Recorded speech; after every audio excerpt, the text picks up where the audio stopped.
ராஜன் அவருக்கு மட்டும் செல்லக்குட்டி. நம்மளை வேண்டாம் வருப்பா டேரக்டர் பேரஸ் வந்து பேச சொல்கிறேன். காலைல கேட்டாங்க அவர்கிட்ட வந்து நந்தினி கேட்டாங்க ராஜன் சார்கிட்ட, சார் உங்கள் இளமைக்கு என்ன ரகசியம்ட்டு.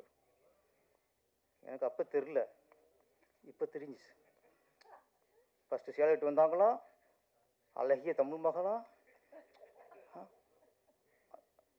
ஆங்கிலம் கலந்த தமிழை ரசித்தாராம். ஆடியன்ஸ் வந்து நம்ம வந்து ட்ரெய்லர் பார்த்துருப்போம், சாங்கை பார்த்துருப்போம், அதெல்லாம் கவனம் அங்கேயே இருக்கும். ஆங்கர் வந்து எப்போ சேலட்டு வராங்க, எப்போ மாடர்ன் ட்ரெஸ்ட்டில் வராங்க, எப்போ எந்த மேடையில் எவ்வளவு தமிழ் பேசுகிறாங்க, ஆங்கிலம் பேசுகிறாங்க, இதெல்லாம் கவனிச்சா ஏன் இளமையாக இருக்க மாட்டாங்க? இளமை யாராச்சும் புரிஞ்சு வச்சா உங்களுக்கு? நந்தினி புரிஞ்சுல? இதான் நீங்கள் அப்பான்னு கூப்பிடணுமே, ஓகேயா? இது செல்ல கூட்டலாம் பண்ணக்கூடாது. இப்போலாம் அப்பா தான் ட்ரெண்டு, ஓகே? ஆனால் நீங்கள் அப்பா, இனிமேல் உங்களுக்கு நந்தினிங்க அப்பா தான். ஓகே, எல்லாருக்கும் அப்பா இல்லை, எல்லாருக்கும் அப்பா வாழ முடியாது. நந்தினிக்கு அப்பா நீங்கள். நம்ம முடிஞ்ச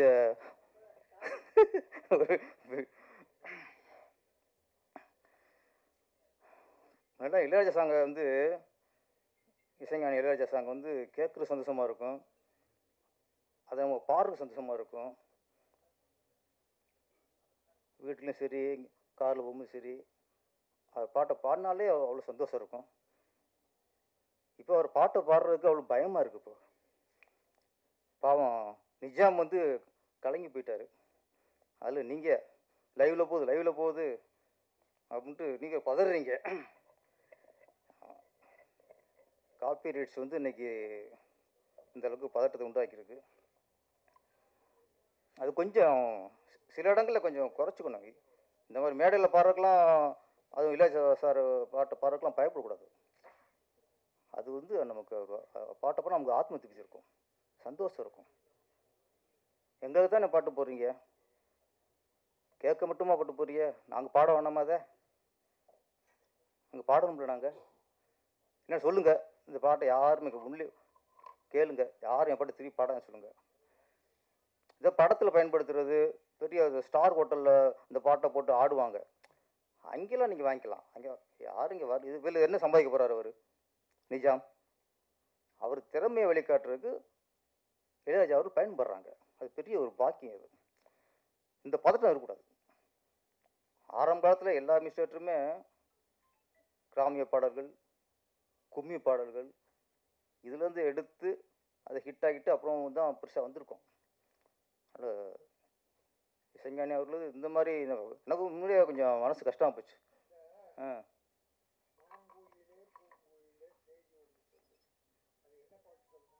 நீங்கள் சொல்லுங்கள். ஆமாம், ஏறுமையில் ஏறி விளையாடும் மயில் ஒன்று, மாங்குயிலே பூங்குயிலே. உங்கள் மேலே கேஸ் போடணும். இப்போ நீங்கள் அதுக்கு முருகர் தான் போடணும். திருப்பரங்குன்றம் முருகர் வருவார். இல்லை சொல்கிறேன், நம்மளே பலதில் எடுத்து தான் வந்திருக்கோம். சரி, அது கொஞ்சம் மனசு ஒரு வளர கலைஞர்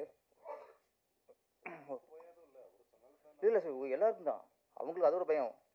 லைவில் போயிட்டுருக்கு, டப்புன்னு கட் ஆயிடுறாங்க. இந்த படத்தோட தயாரிப்பாளர் அனுரத்னா அவருக்கு வாழ்த்துக்கள். அவர் இந்த படத்தில் கதாநாயகன். ப்ரொடியூசராக லாபம் பெறணும், கதாநாயகனும் வெற்றி பெறணும், அது வாழ்த்துக்கள். இங்கே சந்தியா வந்திருக்காங்க. தமிழ்நாட்டுக்கு வந்து சந்தியா வந்து 3வது தலைமுறை நினைக்கிறேன். ஏற்கனவே ஜெயலலிதாவோட அம்மா அவங்களோட சந்தியா. அதுக்கப்புறம் காதல் படத்தில் பரத் கூட நடித்தாங்க, அவங்களும் சந்தியா. இப்போ ஒரு அடுத்த 3வது தலைமுறையாக சந்தியா வந்திருக்காங்க. ஆமாம், சந்தியான வெற்றி தான். ஓகே, ஆமாம், சந்தியா பேரே ஒரு ராசியான பேர் தான். அப்புறம் இந்த லீச், இப்போலாம் நிறைய படங்கள் இப்போ இங்கிலீஷ் ஸ்டேட்டாக வருது. ஆனால் ஒரு வகையில் ஒரு திரைப்படங்கள் தான் இப்போது நமக்குலாம் ஆங்கிலத்தை கற்றுக் கொடுக்குதுன்னு ஒரு தோணுது. இப்போ பீஸ்ட்னு படம் வந்துச்சு, உங்களுக்கு தெரில, நம்ம கேட்போம் என்ன மீனிங்ட்டு. அப்போ சொன்னாங்க இது மிருகம் அப்படின்னாங்க. கோட்னு வந்துச்சு, ஒன்றும் தெரில உங்களுக்கு என்ன. ஆடு அப்படின்னாங்க. இப்போ லீச்ன்னு நமக்கு தெரியல. நான் கேட்டேன், இது அட்டைப்பூச்சினாங்க. இன்றைக்கு வந்து தமிழர்களுக்கு வந்து படங்கள் தான் இங்கிலீஷை கற்றுக் கொடுத்துருக்குன்னு நினைக்கிறேன். மலையாள இயக்குனர் பாசில் அவர்கள், இன்னுங்க யார் பெற்ற மௌனம் வந்துச்சு பத்திலா. ஆமாம், பாசில் அவர்கள் தமிழில் படம் பண்ணும்போது பூவே பூச்சுடவா, என் அழகான தமிழ் பெயர், பூவிலி வாசலிலே, ஒரு ஒரு கவித்துவத்தோட ஒரு தமிழ் பெயர், காதலுக்கு மரியாதை, கண்ணுக்குள் நிலவு, இதெல்லாம் ஒரு காலகட்டம்.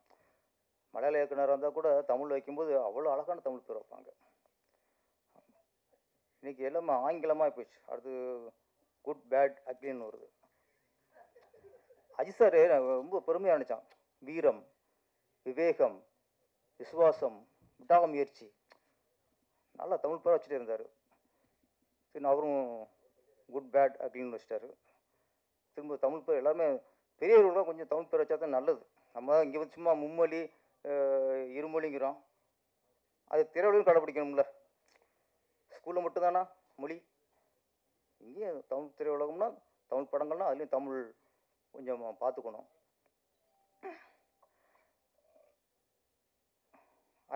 அட்டைப்பூச்சி தான் லீச். அட்டைப்பூச்சிக்கு நிறைய விளக்கத்தை சொல்லிட்டாரு ராஜன் சார். ஆமாம், மனிதர்களே நம்ம கூட இருக்கவங்களே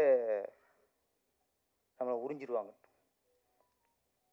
இன்றைக்கி எல்லாமே தான். இன்றைக்கி கூட இருக்கவங்க, நண்பர்கள், உறவுகள் எல்லாமே அட்டையாக தான் பேசிட்டாங்க. நம்மகிட்ட ரத்தம் இருக்க வரைக்கும் அந்த அட்டைகள் நம்மளை ஒட்டிகிட்டே இருக்கும். ரத்தம்லாம் போச்சுன்னா அது அடுத்த எங்கே ரத்தம் அதிகமாக இருக்கும் அங்கே நகர்ந்து போயிடும்.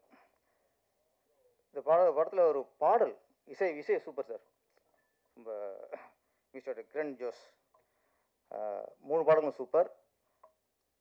அதில் அந்த முதல் படம் ஒன்றதில் கண்ணில் தெரியும் தோற்றம், நல்ல அருமையான பாடல். அதில் விசேஷம் என்னம்னா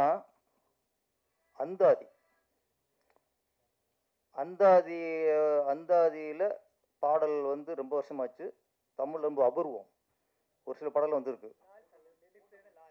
லால் லால் கவிஞர் பெயர் லால், ரொம்ப அற்புதமாக எழுதியிருந்தார். கண்ணாசன் ஒரு படத்தில் இந்த அந்தாதியை பயன்படுத்தி பாட்டு எழுதியிருப்பார். வசந்த கால நதியினிலே வைரமணி நீரலைகள், நீரலைகள் மீதினிலே நெஞ்சிரண்டும் நினைவலைகள். ஒரு இதில் ஒரு வார்த்தை முடியும் போது அடுத்த வரி அந்த வார்த்தையில் துவங்கும். அதில் எந்த வார்த்தை முடியுதோ அந்த வார்த்தையிலிருந்து அடுத்த வரி தொடங்கும். இது இப்போ அபூர்வமாக வருது. லால் வந்து இப்போ அந்த அந்தாதியை பயன்படுத்தி அந்த பாட்டு எழுதியிருக்காரு. உண்மையிலேயே ரொம்ப நல்லா இருந்துச்சு. வரைக்கும் எல்லா வரைக்குமே தமிழ் வார்த்தை, ஒட்டுமொத்த பாடலும் நல்ல தமிழ் வார்த்தையோடு இருந்துச்சு. கவிஞர் லால் அவர்களுக்கு என்னுடைய வாழ்த்துக்கள். இது மலையாள டீமு. நான் வந்து மலையாள படங்களை ஒர்க் பண்ணியிருக்கேன், தெலுங்கு படத்தில் ஒர்க் பண்ணியிருக்கேன். அதில் ஒரே ஒரு விஷயம் சொல்லணும். இந்த மலையாள படத்தில் ஒர்க் பண்ணும்போது பார்த்தா மேக்ஸிமம் மலையாளம் இருப்பாங்க. அவங்கள்ட்ட என்ன சிறப்பு அப்படின்னா, அவங்க மேக்ஸிமம் இப்போ நம்மகிட்ட பேசும்போது மலையாளமும் தமிழும் கலந்து என்ன சொல்ல வராங்களோ அதை புரிய வச்சுருவாங்க. இப்போ இன்றைக்கி இதில் பேசுன எல்லாருமே மேக்ஸிமம் மலையாளி தான். ஆனால் பேசுகிறவங்க புரிஞ்சதில்ல. ஆனால் நம்ம இருக்கோம்ல தமிழர், அவங்களுக்கு பேசி புரிய வைக்க முடியாது. ஸ்பாட்டில் நம்ம முழுக்கணும் தமிழ்லேயே பேசுவோம். ஒரு மலையாள வார்த்தை தெரியாது, மலையாளம் கலந்து பேச தெரியாது. அவங்க நம்மளுக்கு புரிய வைப்பாங்க. நம்ம வந்து பேசி என்ன சொல்ல வரோமோ அது உங்களுக்கு புரிய வைக்க முடியாது. இப்போ யாரு பெற்றுப்போ? அப்போது நம்மளுக்கு இன்னொரு சில நேரங்களில் சில மொழி நம்ம கற்றுக்கிறதுக்கு ஆர்வம் வரணும். நம்ம சும்மா தமிழ் மட்டும் படிச்சுக்கோ, தமிழ் மட்டும் படிச்சுக்கணும், எங்கே நம்மளுக்கு தேவையோ அதை நம்ம கொஞ்சம் தெரிஞ்சுக்கணும். ஃபஸ்ட்டு இவ்வளோ தைரியமாக பேசுகிறாங்க மலையாளிகள். நம்ம போய் அங்கே பேச முடியுமா? மலையாளத்தை பேச முடியுமா? ஒரு கேரளாவில் போய் அங்கே ஒரு ஆடியோ ரிலீஸு, அங்கே எல்லாருமே மலையாளம் இருக்காங்க, அங்கே ப்ரெஸ் எல்லாமே மலையாள ப்ரெஸ்ஸாக இருக்குது, மீடியாக்கள் இருக்குது. ஒரு தமிழர் போய் இங்கே பேசி புரிய வச்ச மாதிரி என்னால் இங்கே பேசி புரிய வைக்க முடியுமானா என்னால் முடியாது. முதல்ல முடியாது.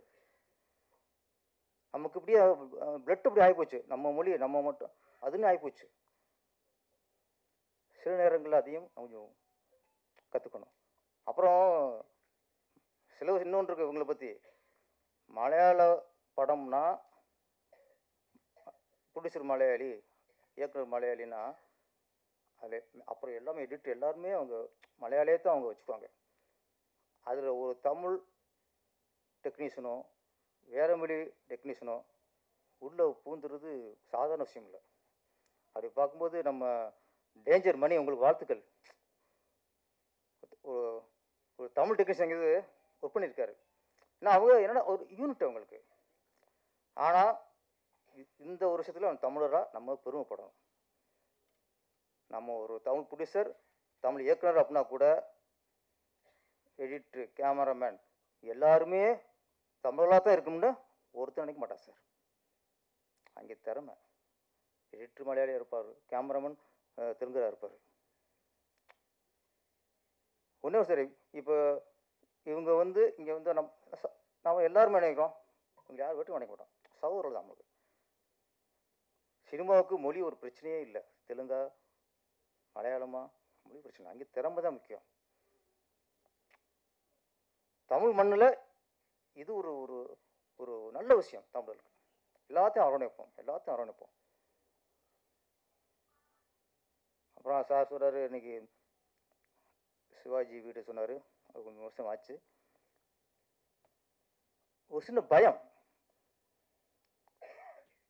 சிவாஜி கணேசன் அவர்கள், நடிகர் திலகம் சிவாஜி கணேசன் அவர்கள் 250 படத்துக்கு மேலே நடித்து புகழ்பெற்ற ஒரு நடிகர்.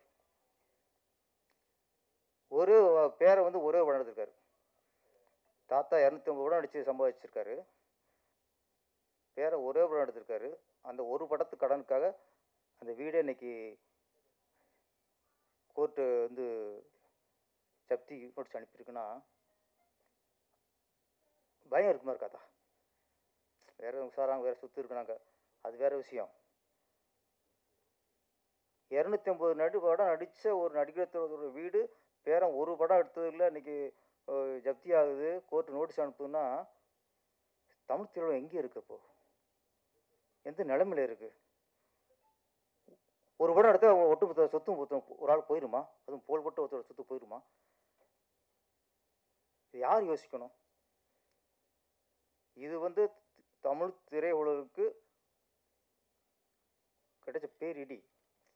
இது சிவாஜி கணேசன் அவர்களுக்கு அனுப்பின நோட்டீஸ் இல்லை, கோர்ட்டு தமிழ் திரையுலகுக்கே அனுப்புன நினச்சிக்கணும். அவ்வளோ ஆபத்தில் இருக்கு இன்னைக்கு சினிமா. ஒரு படம் எடுத்தானா நியூஸை பார்த்தா படம் எடுக்க என்ன செய்யணுமா? அப்போ இதுக்கு திரையுலகில் எனக்கு தேவை ஒற்றுமை.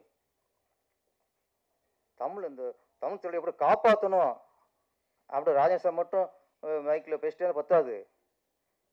தயாரிப்பாளர்கள் எல்லாரும் ஒன்றிணையணும், அவங்களும் ஒற்றுமை வரணும். பெப்சி அவங்களுக்கு அக்கறை வரணும். தயாரிப்பாளர் காப்பாற்றுங்கிற அக்கறை பெப்சிக்கு வரணும், உழைப்பாளர் சம்மேளனத்துக்கும் வரணும், ஒவ்வொரு டெக்னீஷியனுக்கு வரணும், நடிகர்களுக்கு வரணும். நேற்று ஒரு அமீர் கானை பற்றி ஒரு நியூஸ் படித்தேன். நேற்று அமீர் கானை பற்றி என்னன்னா, அவர் இதுவரைக்கும் எந்த படத்துக்குமே சம்பளம் வாங்கணும் இல்லையா, அட்வான்ஸ் வாங்க மாட்டாராம். ஒரு கதை பிடிச்சி போச்சுன்னா கால்ஷீட் கொடுப்பாராம். கால்ஷீட் கொடுத்து படம் வெற்றி அடைந்தால், பெரிய கலெக்ஷன் ஆகிட்டா அதுலேருந்து சில சதவீதம் அதுக்கப்புறம் வாங்குவாரே தவிர ஒரு ப்ராஜெக்ட்டுக்கு ஃபஸ்ட்டே அட்வான்ஸ் இது வரைக்கும் வாங்கலையாம். எப்படி நடிகருங்க? எப்படி விட்டு நடிகர்? அவர் சினிமா தொழில் நினைக்கல, சினிமாவை தெய்வமாக நினச்சிருக்காரு, சினிமாவை நேசிச்சிருக்காரு, சினிமாவை லவ் பண்ணியிருக்காரு, தயாரிப்பாளர் வாழணும்னு நினச்சிருக்காரு. அந்த அந்தொன்று அவர் மேலே அதீத நம்பிக்கை. நம்ம ஒன்று ஒரு கதையை ஒன்று செலக்ட் பண்ணுறோம், அப்போ இந்த கதை வெற்றி அடையும், வெற்றி அடைஞ்சால் கண்டிப்பாக பெரிய கலெக்ஷன் வரும், வந்தால் வாங்கிக்கலாம். அப்போ இந்த மாதிரி ஒரு நடிகர் வந்து வர லாபத்தில் எனக்கு கொடுங்க, அது வரைக்கும் இது வேணாம் சொன்னால் எங்கே எதிர்மா அப்போ அந்த படம் வெற்றி அடையணும், பெரிய கலெக்ஷன் வரணும்னு ஒரு நடிகர் நினைப்பாங்க. ஃபஸ்ட்டே மொத்த படத்தையும் வாங்கிவிட்டா அது படம் எப்படி போனான்னு நினைக்க வாய்ப்பு இருக்குது. இன்றைக்கி சில நடிகர்லாம் மொத்த படத்தையும் ஃபஸ்ட்டே கேட்டுறாங்க, அப்படி இருக்குல்ல ராஜன் சார். சில நடிகர்லாம் சம்பளத்தை முதல்ல மொத்தமாக கேட்டுறாங்க, அதுவும் இருக்குது. டப்பிங் பண்ணி வாங்குறது இது கொஞ்சம் என்ன. இன்றைக்கி சினிமாவில் வந்து நான் நினச்சினேன், சிவாஜி கணேசன் அவர்கள் வீடே இன்றைக்கி ஏலத்துக்கு போகிற அளவுக்கு வந்திருக்குன்னா நடிகர்களும் யோசிக்கணும், இயக்குநர்களும் யோசிக்கணும், தயாரிப்பாளரும் யோசிக்கணும், ஒட்டுமொத்த இண்டஸ்ட்ரியும் யோசிக்கணும். இது பெரிய வந்து நீங்கள் சிவாஜி கணேசன் வீட்டில் ஒட்டணும் வந்த நோட்டீஸ் பண்ண நிற்கக்கூடாது. ஃபஸ்ட்டு பெரிய ஆபத்தில் இருக்குங்கிறது பெரிய உதாரணம். சினிமாவில் வந்து எல்லாரும் ஒன்றிணைவோம். சினிமா எப்படி அது திருப்பி ஒரு பழைய மாதிரி எப்படி ஒரு மக்கள் விரும்பி தியேட்டருக்கு வர்றதுக்கு என்ன வழியோ அதை யோசிப்போம். அதுதான் சரியே தவிர ஆளாளுக்கு இன்னைக்கு சண்டை போட்டுக்கிட்டு அந்த புரிஞ்சுக்கிட்டு இருந்தால் பெரிய ஆபத்தில் போய் முடியும். ஆனால் இந்த நேரத்தில் ஒரு ஆரோக்கியமான விஷயம், ஒரு சில படங்கள் பெரிய கலெக்ஷன். டிராகன் வந்து உண்மையிலே பெரிய கலெக்ஷன் ஆகிருக்கு. இந்த மாதிரி படங்கள் எப்பாவது வந்து பெரிய கலெக்ஷன் ஆகும்போது நம்ம தமிழ் இண்டஸ்ட்ரிக்கே ஒரு புத்துணர்ச்சி, ஒரு தெம்பு வருது. டிராகன் வெற்றி வந்து சமீபத்தில் தமிழ் திரையுலகு கிடைச்ச ஒட்டுமொத்த ஒரு தயாரிப்புக்கு லாபம் இல்லை. இப்போலாம் ஒரு படம் பெரிய ஹிட் ஆச்சுன்னா அது அந்த தயாரிப்புக்கு மட்டும் லாபம் இல்லை, இண்டஸ்ட்ரிக்கே லாபம் தான். ஏன்னா ஒரு தைரியத்தை கொடுக்குதுல்ல, கப்பர் பந்து ஓடிச்சு. அப்போ இண்டஸ்ட்ரிக்கு ஒரு மக்களுக்கு ஒரு நம்பிக்கை வருது, பிடிச்சிருக்கு, ஒரு தெம்பு வருது. சமீபத்தில் 4-5 படம் அது கொடுத்துருக்கு. இப்போ கொஞ்சம் சினிமா கொஞ்சம் ஆரோக்கியமாக தான் இருக்குது. படம் நல்லா இருந்தால், திரைக்கதை நல்லா இருந்தால் படம் கண்டிப்பாக மக்கள் தியேட்டருக்கு வராங்க. படமும் நம்ம எடுக்கிறதும் முதலீடு பண்ணுறது மட்டும் இல்லை, இயக்குநர்களும் கொஞ்சம் கதையிலையும் மற்ற எல்லாத்தையும் கவனம் செலுத்தணும். சினிமா ரொம்ப மோசமாக இருக்குது, திருப்பி கொண்டு வந்துடுவோம். இந்த படம் லீச் அட்டைப்பூச்சி. ஆமாம், இந்த அட்டைப்பூச்சி வந்து அட்டைப்பூச்சி இல்லாமல் வெற்றி பட்டாம்பூச்சியாக பறக்கணும். பட்டாம்பூச்சி பற்றி எல்லாருக்கும், இயக்குனருக்கும் சரி, இயக்குனர் SM அவர்களுக்கும் சரி, மினிஸ்டர் சரி, எல்லாருக்கும் இந்த படம் மிகப்பெரிய வெற்றியை கொடுத்து பேரும் புகழையும் உண்டாக்கும். நன்றி, வணக்கம்.